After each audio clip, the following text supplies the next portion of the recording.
हर हर महादेव। ओम नमः शिवाय। श्रावण मास का 9वां अध्याय। शुक्रवार व्रत कथा भी है। ईश्वर ने कहा, हे सनत कुमार, अब शुक्रवार की कथा कहूँगा, जिसे प्राणी श्रद्धा से सुनकर समस्त विपत्ति से छूट जाता है। पांडव वंश में उत्पन्न एक सुशील नाम वाला राजा था। उसकी सुकेशी नाम की पत्नी सर्वगुणों से युक्त थी। जब पुत्र नहीं प्राप्त हुआ तो वह महती चिंताग्रस्त हुई। वह स्त्री के स्वभाव के कारण प्रत्येक महीने में कपड़े के टुकड़े को अपने उदर से बांधकर पेट वृद्धि करती थी। इस तरह साहस के कारण स्व प्रसूति के अनुसार सुकेशी गर्भणी को खोजती रही। प्रबंध से एक पुरोहित की पत्नी को उसने देखा। उस समय वह गर्भिणी थी। कपटी राजा की पत्नी ने प्रसव समय में दाई के कार्य करने वाली अन्य किसी स्त्री को इस काम के लिए नियुक्त किया। उस सूतिका को एकांत में बहुत धन दिया तथा अपने गर्भ के अनुकरण की सारी बातें कह सुनाई। राजा ने इधर अपनी पत्नी को गर्भवती जानकर पुष्पवन तथा सीमंतनोन्नयन बड़े प्रसन्न मन से किया। पुरोहित की पत्नी का प्रसव का समय नजदीक आया। यह सुन उसी तरह रानी ने भी वचन रूपी कार्य किया। पुरोहित की स्त्री गर्भवती थी, प्रसूति की बात जानती नहीं थी, अतः दाई की वाणी का पालन करती थी। पुरोहित की स्त्री की वंचना करने के लिए दाई ने उसके नेत्र बांध दिए। उत्पन्न हुए पुत्र को किसी के द्वारा राजमहिषी के समीप जाना कोई नहीं जान सका। रानी ने पुत्र ग्रहण कर कहा कि मुझे लड़का हुआ और सब जगह खबर कर दी। इधर दाई ने पुरोहित पत्नी के नेत्र बांध खुले। वह अपने साथ मांस की एक पिंडी लाई थी। पुरोहित पत्नी को उसी को दिखाया तथा विस्मय और खेद युक्त वाणी को भी प्रसूतिका आप ही कहने लगी, यह अनिष्ट हुआ है। पतिदेव से कहकर इसकी शांति करवाना। पुत्र नहीं हुआ तो न सही, परंतु आप भाग्य से जीती रहो। पुरोहित पत्नी को प्रसव स्पर्श चिंता हुई। क्या इसने कपट किया? यो संदिग्धावस्था में थी। ईश्वर ने सनत कुमार से कहा, राजा ने पुत्र की उत्पत्ति को सुना तो जात कर्म संस्कार आदि करके ब्राह्मणों को गज अश्व रथ आदि दान दिए। जो कैदी जेल खाने में बंद थे उन्हें प्रसन्नता पूर्वक छोड़कर सूतकांत में नामकरण आदि रखा। श्रावण महीने के आ जाने पर पुरोहित पत्नी ने शुक्रवार के दिन भक्ति द्वारा जीवांतिका का अर्चन किया। दीवाल में बहुत लड़कों के सहित जीवांतिका मूर्ति लिखवाकर पुष्पमाला से अर्चन कर 5 दीपक जलाए। गेहूं के पिसन के दीपक बनाकर उनमें दीपक जलाती तथा आप भी गेहूं के पिसन के दीपक को घृत में पाकर भोजन किया। अक्षत फेंक कर कहा, जहाँ भी मेरा लड़का हो, हे करुणानिधे, हे जीवांती, उसे रक्षित रखना। यूं प्रार्थना कर कथा श्रवण कर यथा विधि नमस्कार किया। जीवांतिका के प्रसाद से बालक दीर्घायु हुआ। उस रोज से जीवांतिका देवी उस पुत्र की मातृ गौरव से रात दिन रक्षा करने लगी। यूं कुछ काल बीतने पर राजा मर गए। पितृभक्त पुत्र ने पिता की पारलौकिक क्रिया की। फिर मंत्री पुरोहितों ने प्रियव्रत को राज्य सिंहासन पर बैठा दिया। उसने प्रजा की रक्षा तथा कुछ काल तक राज्य कर राज्य का भार वृद्ध मंत्रियों को दे पितृ ऋण से मुक्ति प्राप्त करने के लिए भक्ति द्वारा गाया जाने की इच्छा की। उसने राजकीय वेश छोड़कर कर्पटिक वेश बनकर यात्रा की। रास्ते में किसी गृहस्थ के मकान में निवास किया। उसी रोज उसकी पत्नी को पुत्र हुआ। इसके पूर्व उसके 5 पुत्र को क्रमशः षष्ठी देवी मार चुकी थी, पर इस लड़के के हो जाने पर 5वें रोज राजा वहां गया था जहां राजा ने शयन किया। जब रात छठी देवी बालक ग्रहण करने आई तब छठी देवी इस राजा को लांघ कर मत जाओ यो जीवांतिका के माना करने पर जैसे छठी देवी आई वैसे ही खाली चली गई।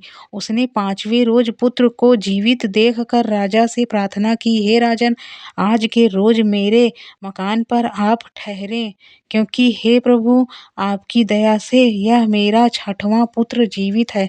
गृहस्थ की ऐसी प्रार्थना सुनकर प्रियव्रत ने वहां निवास किया, फिर गया जाकर पिंड देने लगा। वहां विष्णुपद पर पिंड को देते हुए आश्चर्य हुआ। जब पिंड ग्रहण के लिए 2 हाथ निकाल पड़े, ऐसी घटना देख वह विभूति विस्मय तथा संदेह करने लगा, क्या करूं?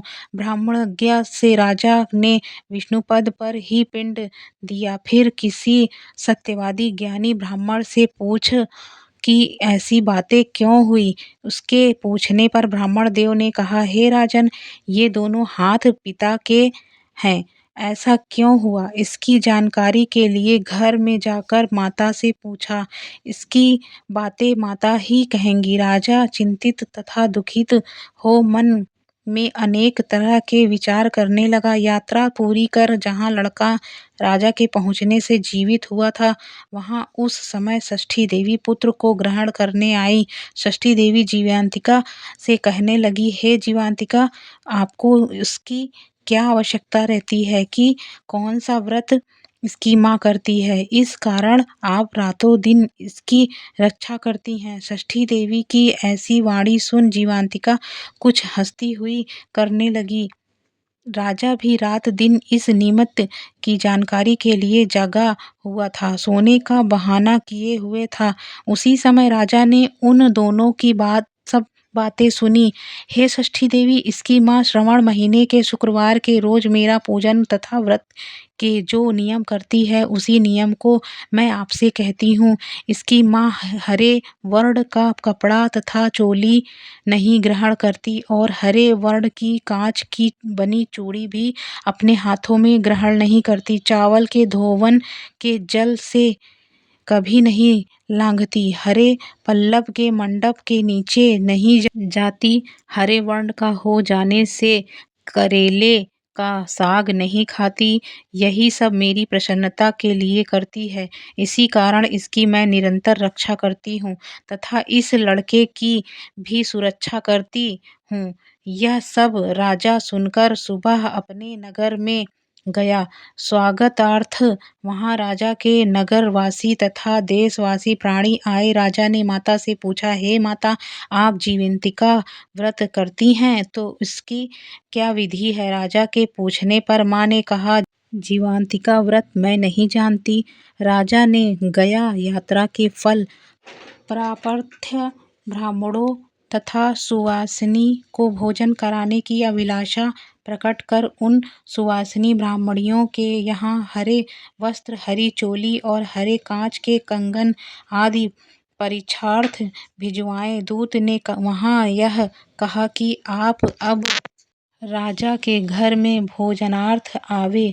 पुरोहित की पत्नी राजदूत से कहने लगी, मैं हरे वर्ण की कोई चीज नहीं लेती। पुरोहित पत्नी की ऐसी वाणी सुनकर राजा से दूत ने जाकर कहा। राजा ने पुरोहित की पत्नी के लिए रमणीक लाल वर्ण के कपड़े आदि भेजे। पुरोहित पत्नी उन सब चीजों को ग्रहण कर राजा के घर गई।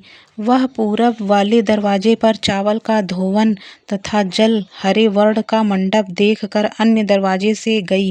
राजा ने यह देखकर पुरोहित पत्नी को नमस्कार किया और नियम के पालन का कारण पूछा। पुरोहित पत्नी ने शुक्रवार व्रत का कारण बतलाया। राजा को देखकर उस समय उसके स्तन से दूध बहने लगा। उस स्तनों की दुग्ध धारा से वह राजा अच्छी प्रकार सिंचित हो गया। गाया जी में 2 हाथ निकलने से तथा रास्ते में गृहस्थ के यहाँ देवी से बातचीत और स्तनों में दूध बहने मात्र से राजा को विश्वास हो गया कि यह मेरी माँ है। राजा ने गृह में रक्षा करने वाली माँ के समीप जाकर बड़े विनय से पूछा, हे माता, भय मत करो, मेरे जन्म समय की ठीक बात कहो। राजा के जन्म समय की बात सुकेशनी ने तथ्य रूप से कह दी। राजा ने इससे प्रसन्न हो अपनी जन्म देने वाली माँ बाप को नमस्कार किया और संपत्ति देखकर बढ़ाया। इससे दोनों बड़े आनंदित हुए। एक दिन रात में जीवंतिका से राजा ने प्रार्थना की कि हे जीवंतिका, मेरे जन्म देने वाले पिता हैं तो गया में क्यों दो हाथ निकले। उसी समय स्वप्न में देवी ने संशय नाश कर देने वाली वाणी में कहा, हे राजन, मैंने तुझे केवल विश्वास दिलाने के लिए ऐसी माया की थी, इसमें संदेह मत करो। शिव ने सनत कुमार से कहा, हे सनत कुमार, यह श्रवण महीने के शुक्रवार व्रत के सारे महात्म्य को मैंने आपसे कहा। इस व्रत को करने मात्र से प्राणी सब इच्छाओं को पूर्ण कर लेता है। हर हर महादेव। ओम नमः शिवाय। श्रवण मास का शुक्रवार व्रत कथा।